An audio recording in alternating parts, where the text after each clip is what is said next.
ఇప్పటివరకు కూడా 4 సంవత్సరాల నుంచి డబ్బులు కట్టి ఆ వెంచర్లలో ఉన్న ప్లాట్ కూడా డబ్బులు కట్టి ఇప్పటివరకు కూడా వాటికి రిజిస్ట్రేషన్ కాక అవి అవుతాయో కావు కూడా మాకు భయంగా ఉన్నది.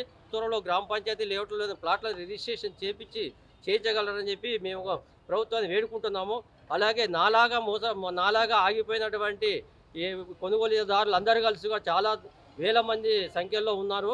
ప్రతి రాష్ట్ర వ్యాప్తంగా గ్రామ పంచాయతీ లేఅవుట్లో నుండి ఉన్నటువంటి ఈ అనధికార లేఅవుట్లో ఉన్నటువంటి ప్లాట్లను రెగ్యులరైజేషన్ చేసి ఎంతో కొంత ప్లాట్ మీద గవర్నమెంట్కు తగినంత